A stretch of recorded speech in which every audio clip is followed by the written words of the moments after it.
Sir నమస్తే, ఏం చేస్తుంటారు సార్ మీరు? నేను రిటైర్డ్ లెక్చరర్. నా పేరు డాక్టర్ జీవి రాయుడు. ఓకే సార్, ప్రజెంట్ మీరు రిటైర్మెంట్ లైఫ్ ఎంజాయ్ చేస్తున్నట్టున్నారు. ఈ రిటైర్మెంట్ తర్వాత మీకు గత ప్రభుత్వానికి ఇప్పుడు వచ్చిన ఈ 100 రోజుల కొత్త కూటమి ప్రభుత్వానికి మీరు గమనించిన తేడాలు ఏమున్నాయి అనుకోవచ్చు అంటారు? నక్కకి నాగలోకానికి ఉన్నంత తేడా ఉంది. గత ప్రభుత్వంలో ఇలా స్వేచ్ఛగా మాట్లాడే హక్కు లేదు. ఏదనుంటే క్రిటిసైజ్ చేస్తే వెంటనే ఎవడో వస్తాడు పోలీసు ఎవడరా నువ్వు అని. ఇప్పుడు స్వేచ్ఛ వచ్చింది ప్రజలకి. నెంబర్ 1. నెంబర్ 2, అరాచకాల నుంచి మామూలు సాధారణ స్థితికి వచ్చింది. ఇంకోటి ఏంటంటే ప్రజల్లో చాలా చైతన్యం పెరిగింది. ప్రజల్లో ఇంకా ఈ ప్రభుత్వం మీద చాలా గొప్పగా ఏదో చేస్తారనేటువంటి ఆశ కూడా బాగా పెరిగింది. అలానే చంద్రబాబు గారు కూడా ఆశ కల్పిస్తున్నాడు. ఎందుకంటే ఆ వయసులో విజయవాడలో ఆయన ఉండటమే కాకుండా మొత్తాన్ని మంత్రుల్ని, ఎమ్మెల్యేలని, అధికారుల్ని నీళ్లల్లో తిప్పి చేశాడంటే అది మహా అద్భుతం. మామూలుగా ఏ ఆఫీసర్ కూడా నీళ్లలో దిగడం, బురదలో నడవడం, ఐఏఎస్ కానీ ఐపీఎస్లు కానీ మామూలు సాధారణ ఆఫీసర్లు కూడా వాడికి ఏం అవసరం? ఇంతకుముందంతా కూడా హెలికాప్టర్లో తిరిగి వచ్చేవాళ్ళు.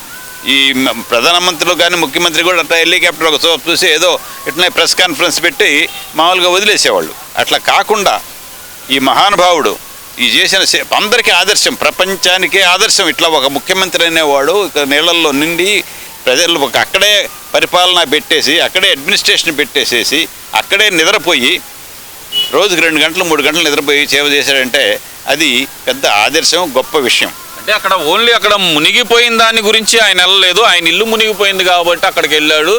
ఆయనకు నిద్ర పడ్డది కాబట్టి కాన్ఫరెన్స్లు పెట్టారనేది జగన్మోహన్ రెడ్డి చేస్తున్న ఆరోపణ సార్. మరి ఏమండి, జగన్ అనేవాడు ముఖ్యమంత్రి సొంత చెల్లెలు బజార్ని పెడితే వాడు సిగ్గుండాలి కదండి. ఇప్పుడు ఎవరో బయటవాడంటే ఏదో కెరుస్తాం అనుకోవచ్చు. సొంత ఓన్ రక్త చెల్లెలు, బాబాయ్ కూతురు వాళ్ళంతా వెళ్ళి బాబాయిని చంపితే చంద్రబాబు రక్త చరిత్రను రాస్తే అంతకన్నా ఘోరాతి ఘోరమైనటువంటి ముఖ్యమంత్రి ఈ ప్రపంచంలో ఉంటాడా? ఒకటే ఆయన ప్రజలు ఆలోచించాల్సింది. వాళ్ళ అమ్మతోటి విరోధం, వాళ్ళ చెల్లెలతోటి విరోధం. అసలు ఈ మధ్యలో చెప్తున్నారు మంత్రులు అంతా వస్తూ ఉన్నారు ఇప్పుడు జనసేనలోకి. వాళ్ళు చెప్తున్నారు మాకు ఇంటర్వ్యూ దొరికేది కాదు, మేమేమైనా చెప్తే వినేవాడు కాదు, మా కర్మ కొద్దీ అక్కడ ఉన్నాం. మంచివాళ్ళు వీళ్ళు కూడా మంచివాళ్ళు తీసుకుంటున్నారు. ఎందుకంటే ఈ తప్పుడు చేసిన వాళ్ళని దుర్మార్గం తీసుకోకుండా మంచిగా ఉన్నటువంటి అందరూ మంచివాళ్ళు ఉంటారు, చెడ్డవాళ్ళు ఉంటారు.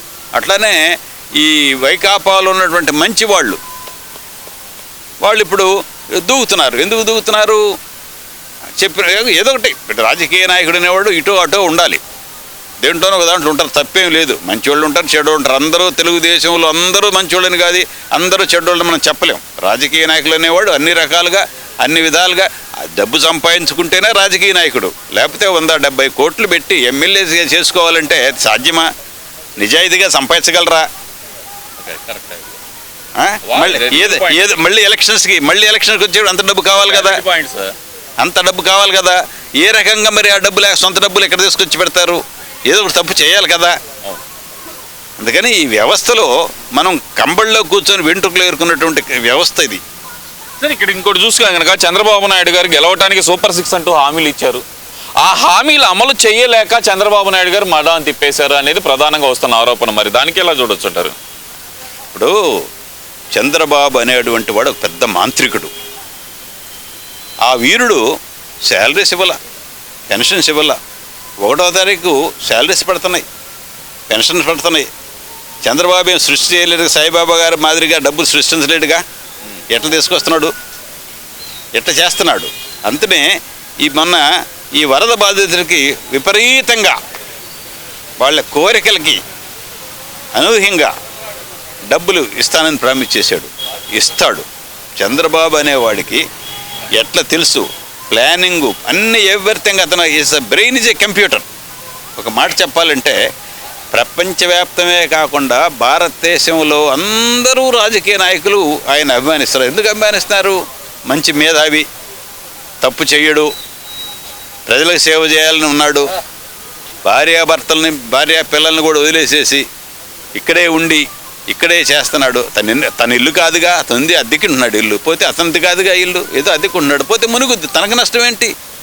ఈ పిచ్చోడు, నేను మన ఇల్లు చూసా, ఇతను కట్టుకున్న ఇల్లు ఆ రోడ్డుకు అటు ఇటు వేసుకొని ఆశ్చర్యం వేసింది. ఈ పెద్ద ఇనప, ఈ పిచ్చోడిని ఎవడు ఏం చేస్తాడు, పెద్ద చుట్టూ 2 ఎకరాల చుట్టూ ఇనప కంచేసుకున్నాడు, పెద్ద 30 అడుగులు ఎత్తు, అంతమంది సెక్యూరిటీని పెట్టుకొని. సెక్యూరిటీ సరిపోవట్లేదు అంటున్నాడు కదా. ఒకటండి, వాడు భయంలో బ్రతుకుతున్నాడు, వాడు మెంటల్ కేసు, ఇది సైకో. ఒక మాట చెప్పాలంటే ఇది మెంటల్ కేసు. కాకపోతే ఏంటంటే ప్రజలు నమ్మారు, నేను కూడా నమ్మా. ఎందుకు నమ్మానంటే చంద్రబాబు ముసలాడయ్యాడు, కుర్రవాడు, బాగా సంపాదించుకున్నాడు, తప్పు చెయ్యడు, మడమదిప్పడు, క్యాపిటల్ కడతా అన్నాడు, పోలవరం కడతా అన్నాడు, ప్రజలకు మంచి పరిపాలన అందిస్తున్నాడు. ప్రజలందరూ నమ్మారు, అమాయక ప్రజలందరూ నమ్మారు. నేను అమాయకుడినే.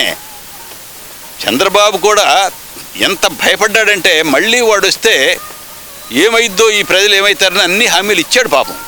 ఎందుకంటే ప్రజలు ఎట్లా తయారయ్యారంటే నాకేంటి. గ్రామాల్లో కూడా ప్రజలు మా గ్రామానికి ఏమి కావాలని అడిగేవాళ్ళు లేడు. నాకేంటి, నా కుటుంబానికి ఏమిటి, నాకేమిస్తావు. మీకు ఒక ఆశ్చర్యకరమైన చెప్తా, పెన్షన్స్ ఊళ్ళల్లో పెన్షన్ లేనివాడు లేడు.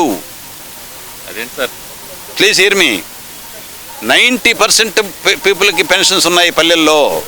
అట్లానే ఫిజికల్ హ్యాండిక్యాప్డ్ పీపుల్ 30,000 అక్కడ పారేస్తే డాక్టర్ సర్టిఫికేట్ ఇస్తున్నాడు.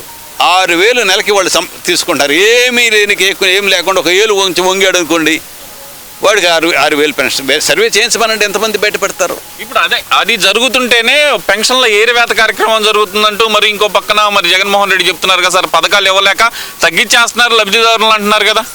ఆ రోజులు ఏమైందంటే వైకాపా వాళ్ళు ఇళ్ళకి వెళ్ళి మొత్తానికి పెన్షన్లు రాసేశారు.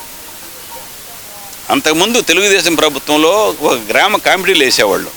ఆ గ్రామ కమిటీలు వేసి వాళ్ళందరికీ ఎవరికి ఇవ్వాలి అనేటువంటి వాళ్ళకి ఇచ్చారు. అట్లా వీళ్ళు ఎట్లా ఏం చేశారంటే మొత్తం వైకాపా వాళ్ళకి ఏమి, మీరు చూడండి పల్లెలు, అసలు మీరు చేయాల్సిన సర్వే విలేజెస్లో సర్వే చేయాలి. మీరు ఇవన్నీ వెళ్ళి విలేజెస్లో వెళ్ళి వీళ్ళు ఏంటి, ఆస్తిపాస్తులు ఏంటి, వ్యవహారం ఏంటి, ఎవరెవరికి ఉన్నాయి పెన్షన్స్, మీరు అది సర్వే చేస్తే మీరు న్యూట్రల్ కదా, మీకేమీ బయాస్డ్ లేదు, మీరేమి వైకాపా కాదు, ఏది కాదు, మా దగ్గర ఎందుకు వచ్చారు మీరు, మేము పార్టీ కూడా తెలియదు కదా, తెలియదు కదా. నేను వైకాపా కావచ్చు, జనసేన కావచ్చు, ఏదైనా కావచ్చు. అలాంటప్పుడు మీరు నిజంగా ప్రభుత్వాన్ని రక్షించాలంటే ఈ ఉచితాల వల్ల నాశనం అయిపోతుంది. అక్కడికి వెళ్ళారు. అది కూడా కాకుండా పని చేసేవాళ్ళు లేడు. ఎందుకంటే ఉచితంగా కుటుంబానికి 4,000 ఇస్తున్నారు, పిల్లలకి ఇస్తున్నారు, ఎందుకు పని చేయాలి వాళ్ళు?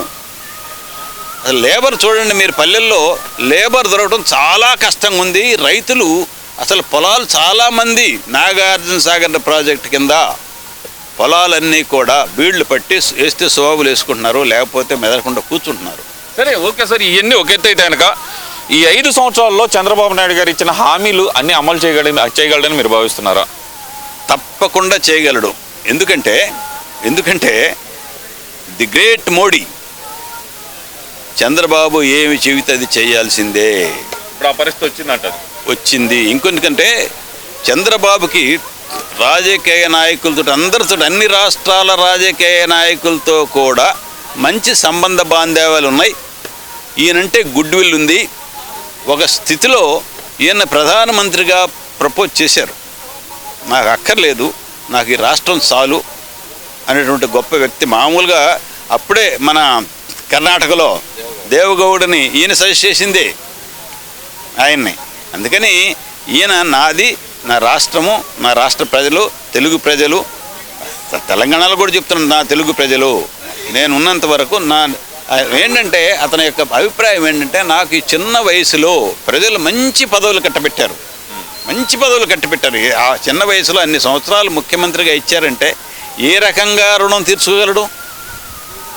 అది ఆ భావన ఆ మహానుభావుల్లో, నేను ఈ ప్రజలకి ఏమి చేసినా కూడా రుణము తీర్చుకోలేంది అనేటువంటి భావన ఏర్పడింది. జీవితాంతం కూడా ఈ ప్రజలకు సేవ చేస్తాడు, మంచి చేస్తాడు. ఈ రాష్ట్రానికి మంచి రోజులు వచ్చినాయి.